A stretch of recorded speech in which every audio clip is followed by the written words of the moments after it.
Hello student, स्वागत है हमारे YouTube channel DK study centre में। और आज हम लोग पढ़ने वाले हैं रदरफोर्ड का परमाणु मॉडल। ठीक है, जो क्लास 11th के चैप्टर 2 परमाणु संरचना में है। ठीक है, जिसमें हम लोग देखे हैं कि परमाणु मॉडल मुख्य रूप से 4 हम लोग को पढ़ना है। जिसमें पहला था थॉमसन का थॉमसन का परमाणु मॉडल, दूसरा रदरफोर्ड का परमाणु मॉडल, और तीसरा है नील्स बोर का परमाणु मॉडल, और चौथा है, ठीक है, सोमरफील्ड का परमाणु मॉडल। ठीक है, जिसमें हम आपको पढ़ा दिए हैं कि जे थॉमसन ने बताया था कि परमाणु जो होता है वो एक गोलाकार धनावेशित भाग होता है। ठीक है, एक परमाणु जो होता है वो एक गोलाकार भाग होता है जो धनावेशित कणों से मिलके बना होता है। ठीक है, ये धनावेशित कण है और इनमें जो इलेक्ट्रॉन होते हैं वो तरबूज के बीज के समान जगह जगह धसे रहते हैं। ठीक है, और इसी कारण इनको थॉमसन का क्या कहते हैं, तरबूज मॉडल, यानी परमाणु का तरबूज मॉडल भी कहा जाता है। ठीक है, और इसमें जितने इलेक्ट्रॉन होते हैं उतने ही प्रोटॉन होते हैं। ठीक है, और इसी कारण परमाणु जो होता है वो विद्युत उदासीन होता है। ठीक, तो इतना हम लोग जो है पढ़ चुके हैं। जिसमें इसकी कमी क्या थी कि इन्होंने नाभिक की खोज नहीं की। इन्होंने परमाणु में विभिन्न कक्षाओं की खोज नहीं की, तथा इन्होंने परमाणु में इलेक्ट्रॉन स्पेक्ट्रम की व्याख्या करने में असफल रहे। ठीक है, या व्याख्या नहीं कर पाए। यानी हम कह सकते हैं कि जो थॉमसन का जो परमाणु मॉडल है, ठीक है, यह कह सकते हैं कि परमाणु स्पेक्ट्रम की व्याख्या नहीं कर पाता है। ठीक, तो इसी कमियों को दूर करने के लिए, ठीक है, रदरफोर्ड ने क्या किया कि एक सोने की पतली चादर लिया। ठीक है, और इस चादर पर एल्फा कणों की क्या किए, बमबारी कराए। ठीक है, तो जैसे ही बमबारी किए तो कुछ एल्फा कण जैसे गए से उसी विपरीत दिशा में वापस लौट आए। ठीक है, और कुछ एल्फा कण 90 अंश से भी कम कोण पर भी क्या हो गए, अपने पथ से विचलित हो गए। और कुछ एल्फा कण 90 अंश से अधिक कोण पे क्या हो गए, विचलित हो गए। लेकिन कुछ जो एल्फा कण हैं इसको भेद करके आर पार निकल गए। ठीक है, तो इससे इन्होंने सिद्ध किया। इसके पहले बताए थे कि जो क्लार्क मैक्सवेल साहब थे उन्होंने प्रूफ किया था कि अगर कोई दो समान आवेश है, चाहे वो धन धन हो चाहे वो ऋण ऋण हो, तो जब जब दो समान आवेश पास पास आते हैं तो इसमें कौन सा काम करता है, तो प्रतिकर्षण बल काम करता है। ठीक है, प्रतिकर्षण बल यानी जो एक दूसरे को दूर हटाता है।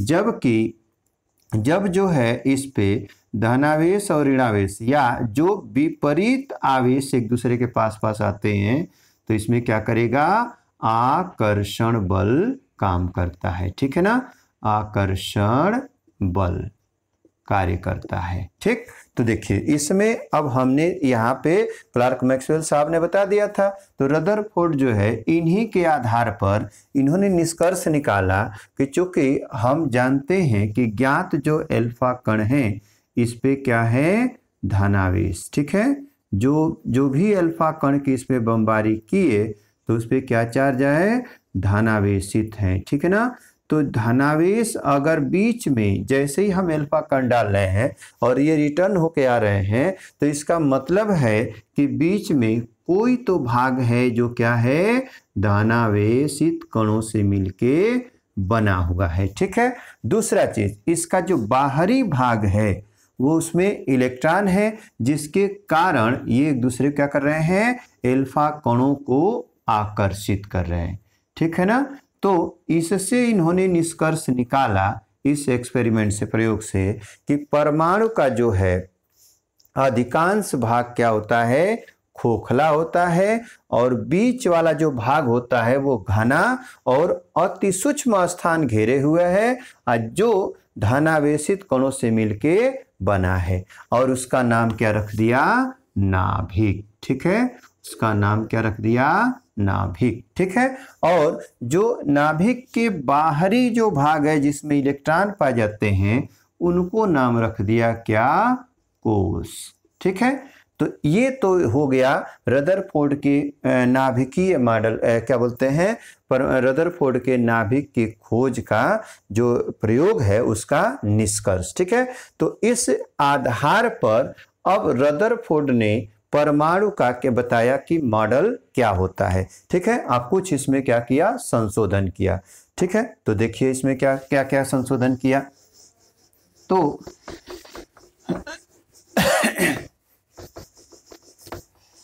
देखिए, तो रदरफोर्ड के परमाणु मॉडल के अनुसार, यानी हम कह सकते हैं इस मॉडल के अनुसार।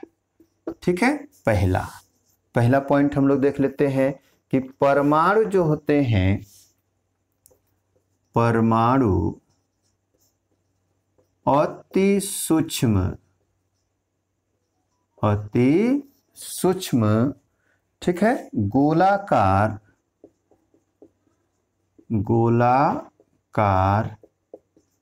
विद्युत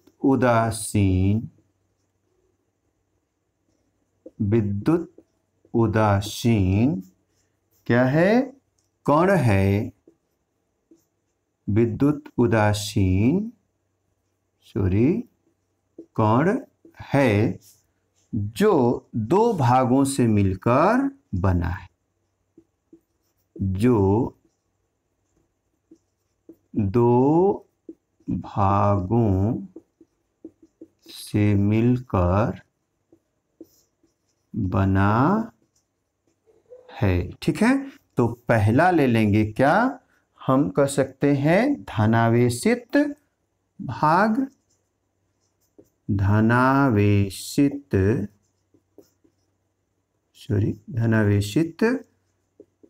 भाग जिसको बोलते हैं क्या, नाभिक। ठीक है, और दूसरा जो होता है नाभिक के बाहर का, नाभिक के चारों ओर का विशाल क्षेत्र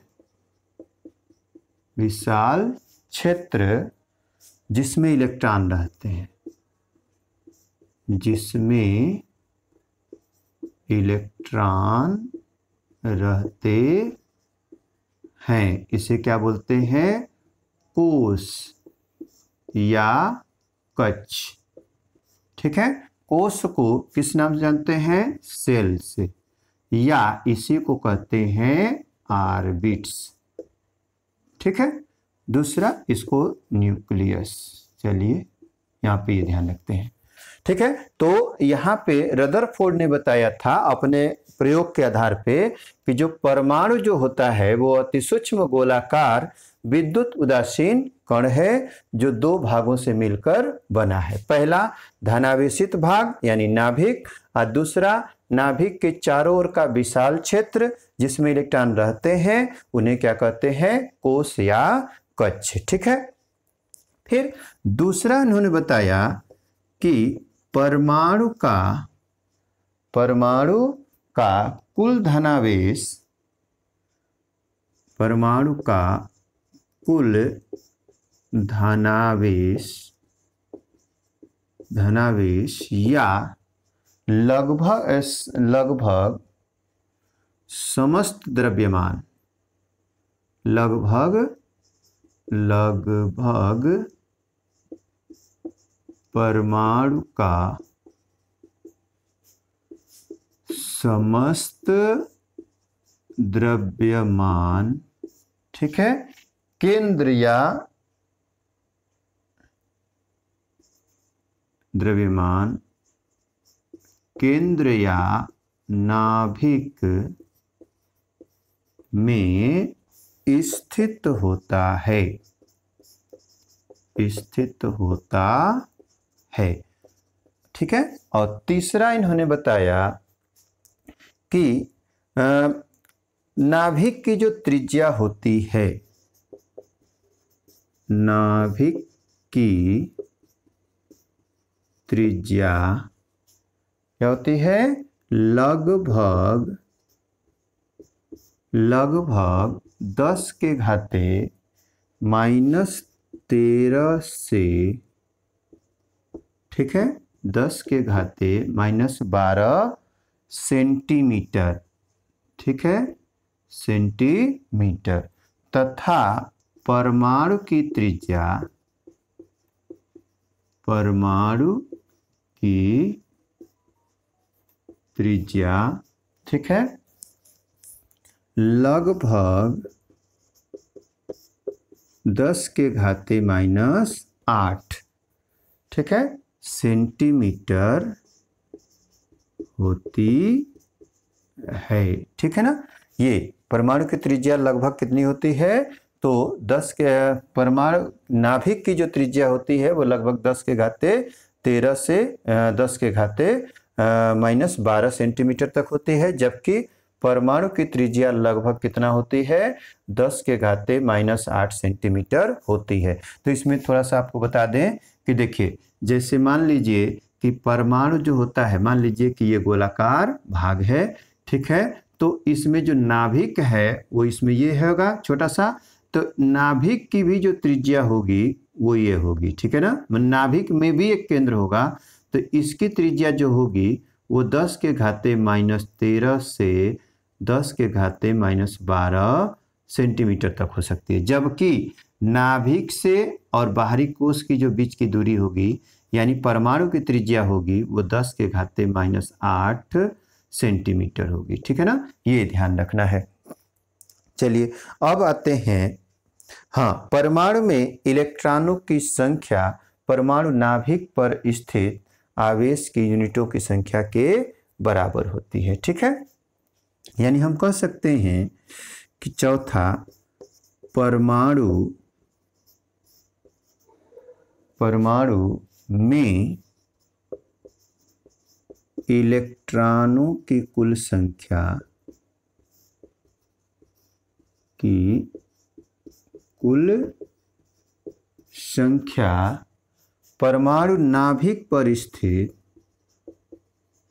परमाणु नाभिक पर स्थित स्थित कुल धनावेश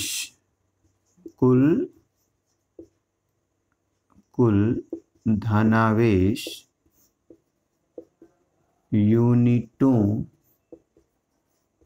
की संख्या के बराबर होती है, और इसीलिए परमाणु विद्युत उदासीन होता है। ठीक है, ये चीज ध्यान रखना है। और एक लास्ट जो है पांचवा, इन्होंने बताया था कि परमाणु के जो इलेक्ट्रॉनों पर जो धनावेशित नाभिक है वो आकर्षण बल आरोपित करता है, यानी हम कह सकते हैं परमाणु नाभिक इलेक्ट्रॉनों पर आकर्षण बल आरोपित करता है। ठीक है, आरोपित करता है। ठीक, हाँ, जिसके कारण जिसके कारण इलेक्ट्रॉन नाभिक के चारों ओर, ठीक है, नाभिक के चारों ओर चक्कर लगाते रहते हैं, ठीक है। तो देखिए यहाँ पे थोड़ा सा एक चीज़ हम लोगों को जान लेना है कि हम अभी बताए हैं कि थॉमसन ने बताया था कि परमाणु जो होता है वो गोलाकार भाग होता है जो धनावेशित कणों से मिलके बना होता है और ऋणावेशित कण जगह जगह तरबूज के बीज के समान धसे होते हैं, ठीक है। लेकिन इन्होंने परमाणु स्पेक्ट्रम की व्याख्या नहीं कर पाया, इन्होंने नाभिक की खोज नहीं किया, इन्होंने परमाणु में कोश की खोज नहीं किया, ठीक है। तो जो रदरफोर्ड थे अपने नाभिक की खोज वाले प्रयोग में इन्होंने सिद्ध कर दिया कि नहीं, परमाणु जो होता है वो अति सूक्ष्म गोलाकार और विद्युत उदासीन कण है, जिसको इन्होंने भी बताया था, लेकिन यह दो भागों से मिलके बना है, जबकि इसके बारे में थॉमसन कोई प्रमाण नहीं दिए, ठीक है। तो ये संशोधन किए कि परमाणु जो होता है वो अति सूक्ष्म गोलाकार विद्युत उदासीन कण है जो दो भागों से मिलके बना होता है। पहला धनावेशित भाग जिसको नाभिक कहते हैं और दूसरा नाभिक के चारों ओर का विशाल क्षेत्र जिसमें इलेक्ट्रॉन रहते हैं उसे क्या कहते हैं, कोश या कक्ष कहते हैं, ठीक है।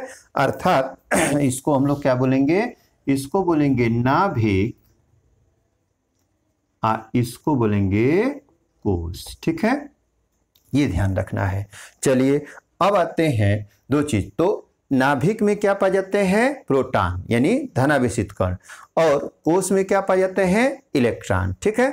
तो देखो जो धनावेशित कण हैं वो ये क्या करते हैं, ऋणावेशित कणों पे अपना क्या करते हैं, आकर्षण बल लगाते रहते हैं, जिसके कारण इलेक्ट्रॉन इसके चारों ओर क्या करते हैं, घूमते रहते हैं, ठीक है। ये रदरफोर्ड ने बताया जैसा कि 5वें वाले में दिया गया है, ठीक है। दूसरा क्या कहा, नाभिक की जो त्रिज्या होती है वह 10 के घाते -13 से 10 के घाते -12 सेंटीमीटर तक होती है, जबकि परमाणु की त्रिज्या लगभग 10 के घाते -8 सेंटीमीटर होती है, जैसा कि इसमें हम आपको बताए हैं, ठीक है। और एक चीज और बताए कि परमाणु में जो इलेक्ट्रॉनों की कुल संख्या जो होती है परमाणु नाभिक पर स्थित कुल धनावेश के यूनिटों की संख्या के बराबर होती है, और इसीलिए परमाणु क्या होता है, विद्युत उदासीन होता है। जबकि थॉमसन ने बताया था कि परमाणु विद्युत उदासीन है, लेकिन क्यों है इन्होंने प्रूफ नहीं कर पाया,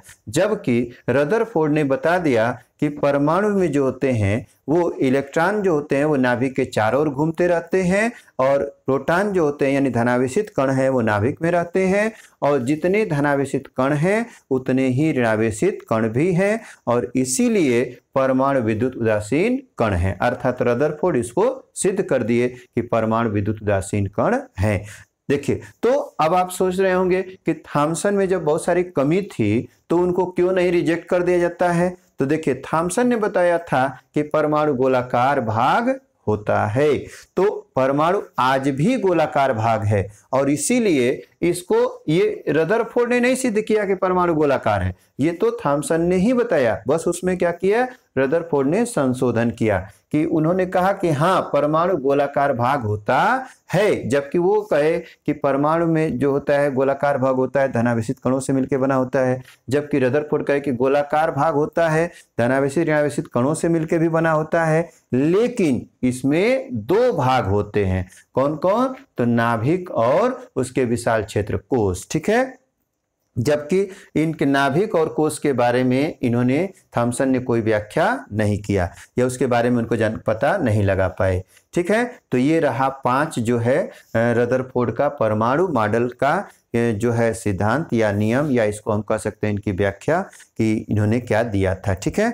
लेकिन इसीलिए देखिए, अब चूंकि सूर्य जो होता है, पृथ्वी जो होता है, वो सूर्य के चारों ओर चक्कर लगाते रहते हैं, या जितने भी ग्रह हैं उनके चारों ओर चक्कर लगाते रहते हैं। तो इन्होंने इलेक्ट्रॉन को बताया कि इलेक्ट्रॉन जो होते हैं वो नाभिक के चारों ओर क्या करते हैं, चक्कर लगाते रहते हैं, और इसी कारण इनको सौर्य मॉडल भी कहा जाता है, सौर या ग्रही मॉडल। ठीक है, चूंकि है ना, अच्छा ठीक है, इसको लिख सकते हैं कि चक्कर लगाते रहते हैं, और इसीलिए इसी कारण से इस मॉडल को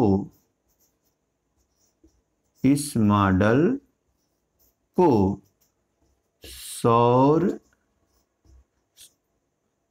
या ग्रहीय मॉडल,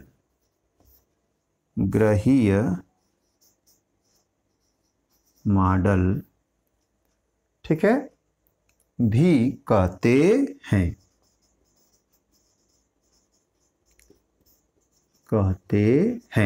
जैसे अगर कोई क्वेश्चन पूछ दिया कि कह सकते हैं कि परमाणु का सौर मॉडल किसको कहते हैं, या परमाणु का ग्रही मॉडल किसको कहते हैं, तो रदरफोर्ड के मॉडल को। क्यों भाई, क्योंकि जिस प्रकार जो जितने भी ग्रह हैं वो सूर्य के चारों ओर चक्कर लगाते रहते हैं, ठीक उसी प्रकार क्या बोलते हैं, रदरफोर्ड के परमाणु मॉडल में इलेक्ट्रॉन जो होता है वो नाभिक के चारों ओर चक्कर लगाते रहते हैं। ठीक है, तो देखिए ये तो हो गया हमारा क्या कहते हैं किसमें, लेकिन इसमें भी बहुत सारी कमी थी। इन्होंने भी इन्होंने क्या किया, इनसे क्वेश्चन पूछा क्लार्क मैक्सवेल, ठीक है ना। तो देखिए क्लार्क मैक्सवेल ने पूछा, देखिए इसको थोड़ा मिटा देते हैं, उसके बाद आपको समझ में आएगा।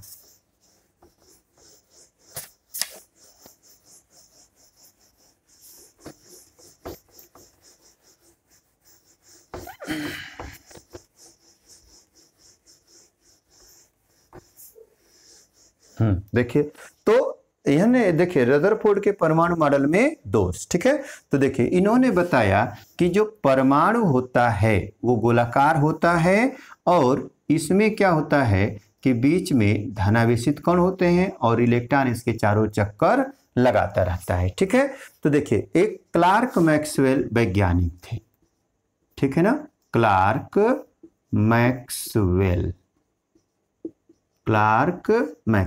ठीक है।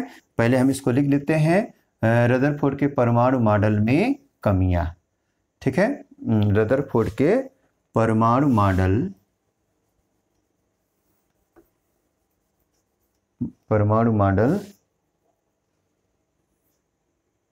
में कमी या दोष, ठीक है, इसको लिमिटेशंस भी कहते हैं, लिमिटेशंस इन रदरफोर्ड्स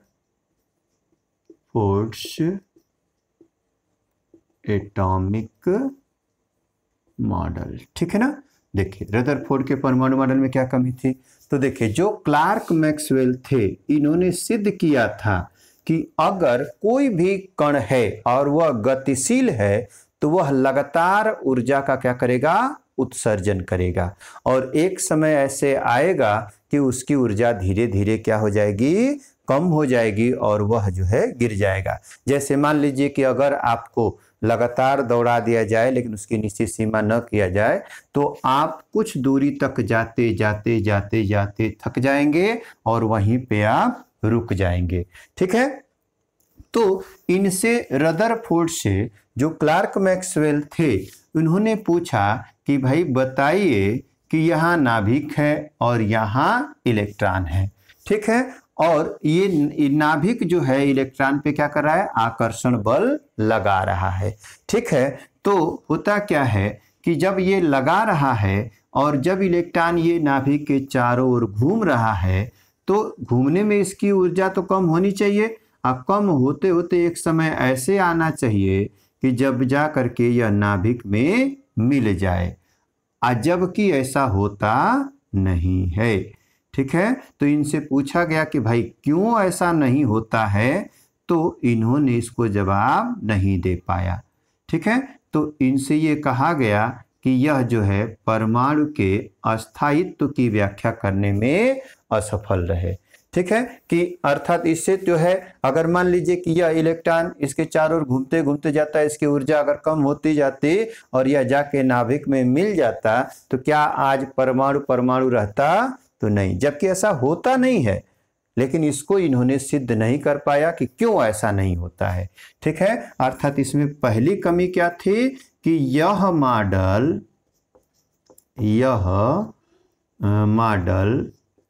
परमाणु के अस्थायित्व की व्याख्या नहीं कर पाता है। ठीक है, दूसरा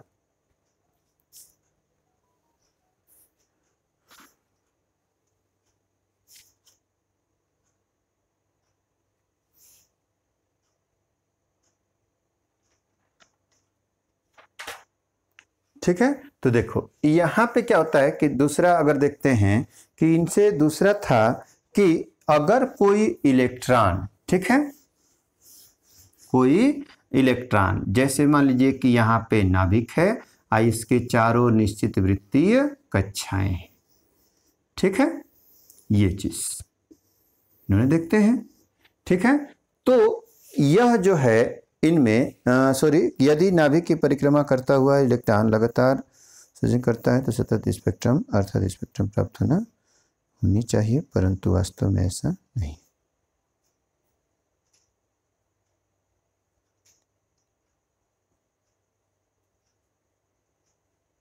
हाँ देखिए, इन्होंने स्पेक्ट्रम की व्याख्या किए, लेकिन परमाणु के रैखिक स्पेक्ट्रम की व्याख्या इन्होंने कहा था कि जब कोई इलेक्ट्रॉन, ठीक है, कि जब एक कोष से दूसरे कोष में जाता है या दूसरे कोष से पहले कोष में आता है या ऐसे जंपिंग करता है, ठीक है, तो इसको क्या बोलते हैं? स्पेक्ट्रम।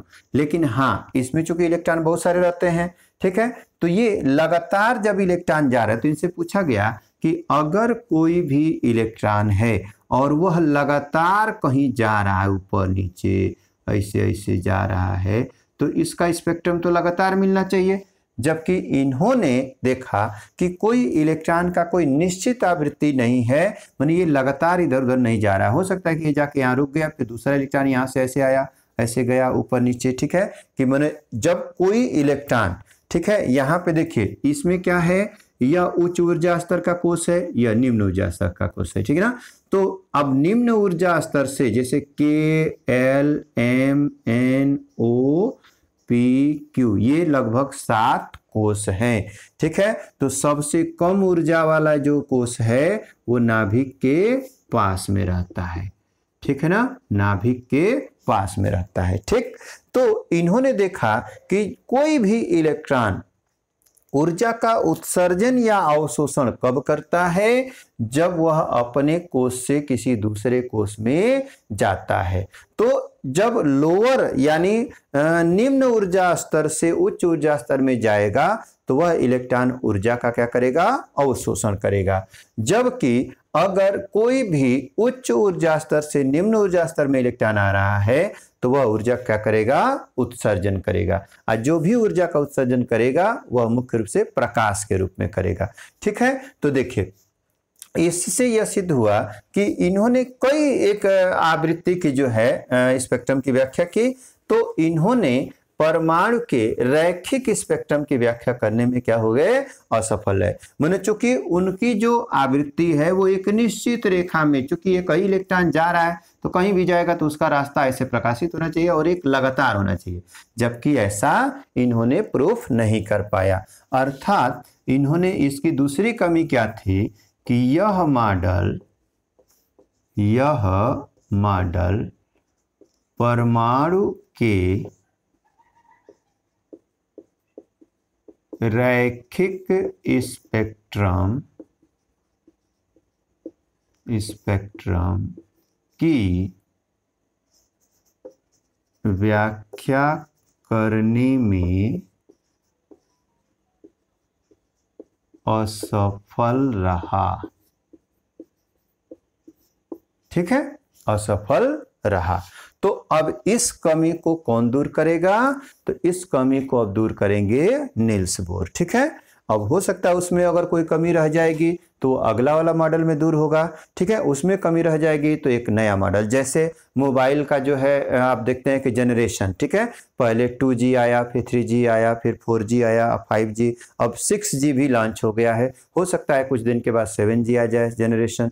ठीक है, तो उसमें कुछ न कुछ जो है संशोधन होता रहता है। ठीक उसी प्रकार परमाणु मॉडल में भी, जैसे थॉमसन का परमाणु मॉडल था तो उसमें कुछ संशोधन हुआ तो रदरफोर्ड का आया। रदरफोर्ड के परमाणु मॉडल में जो कुछ कमी थी तो इसमें संशोधन होगा तो नील्स बोर का आ जाएगा। नील्स बोर का जब परमाणु मॉडल पढ़ेंगे तो उसमें जो कमी रहेगी तो किसमें दूर होगा?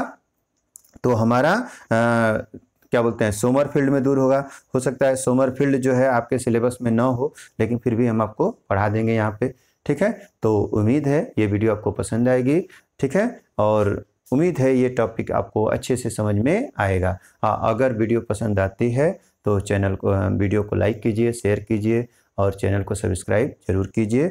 और इसी प्रकार से ढेर सारा जो है ज्ञान लेने के लिए और अच्छे से पढ़ने के लिए हमारे चैनल से जुड़े रहिए और बेल आइकन की घंटी को जरूर दबाइए ताकि नोटिफिकेशन आपको डेली मिलती रहे। ठीक है, और आप सबका वीडियो देखने के लिए बहुत बहुत धन्यवाद।